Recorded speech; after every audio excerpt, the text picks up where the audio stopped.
L'œil du 20h. Il y a quelques semaines, nous vous révélions qu'EDF ou Aéroports de Paris pratiquait l'optimisation fiscale. Aujourd'hui, vous allez découvrir qu'une autre entreprise où l'État est actionnaire se livre aussi à ces pratiques. Renault crée des filiales artificielles pour encaisser davantage de crédits impôts recherche. L'œil du 20h avec Claire Tesson et Mathias Second.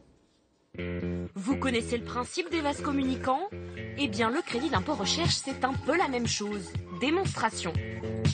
Dans une éprouvette, plus vous versez d'innovation et embauchez de chercheurs, plus vos impôts baissent grâce à cette ristourne fiscale. Élémentaire, me direz-vous.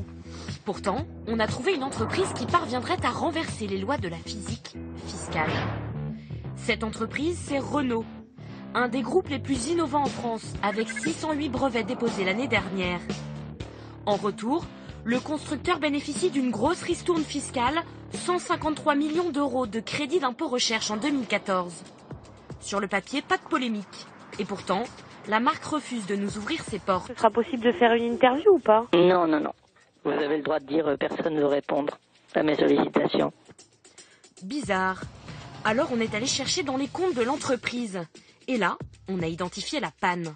Depuis 2011, le constructeur dépense moins d'argent dans la recherche, moins 15%.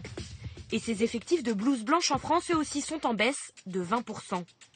Pourtant, sur cette période, le montant du crédit d'impôt recherche, lui, ne baisse pas. Pas franchement logique donc, par rapport à notre petite expérience.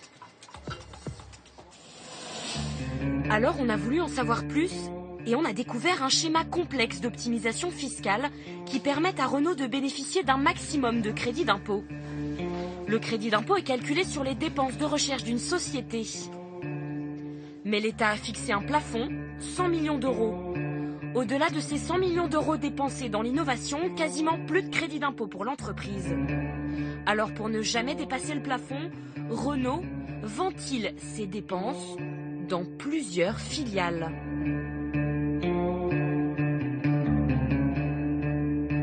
C'est légal, mais encore faut-il que ces filiales aient une existence réelle. Et c'est là qu'on a un doute pour 3 d'entre elles, IDVU, IDVE et AirDream. Dans leurs comptes, ces sociétés n'emploient aucun salarié en leur nom. Renault leur en met à disposition. Alors à quoi servent ces filiales ? Au Technocentre Renault, ce délégué syndical a des révélations à nous faire. Il va nous montrer un document, le compte-rendu d'une réunion de 2009.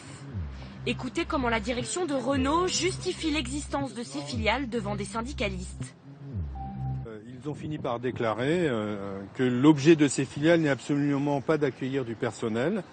Il est de récupérer un certain nombre de frais et de permettre de récupérer du crédit impôt recherche. Le président a rajouté, cette société n'a pas de business, elle n'a pas de clients, c'est une société qui fait transiter des sommes, qui permet de les regrouper et de justifier un certain nombre de choses vis-à-vis du crédit impôt recherche. Ils ont fini par se dévoiler en fait. Voilà, et donc un des représentants syndicaux exprime bien la situation, c'est donc une pompe à fric d'une certaine façon. Et là le président en rajoute, d'abord il n'y a rien de déshonorant d'être une pompe à fric. Une pompe à fric. Mais ce montage est-il légal? Maître Duvaux est avocat fiscaliste.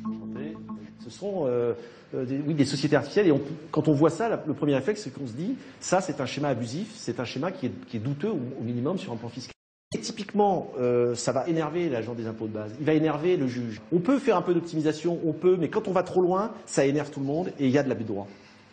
En 2013, IDVU et IDVE ont bénéficié de plus de 11 millions d'euros de crédit d'impôt recherche chacune et AirDream 25 millions d'euros.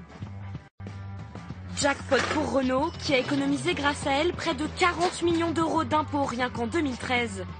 40 millions en moins dans les caisses de l'État. Renault a décliné toutes nos demandes d'interview.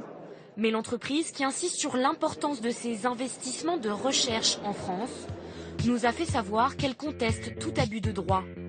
D'après Renault, ces filiales ont été créées pour réorganiser ses activités de recherche et non pour payer moins d'impôts en France.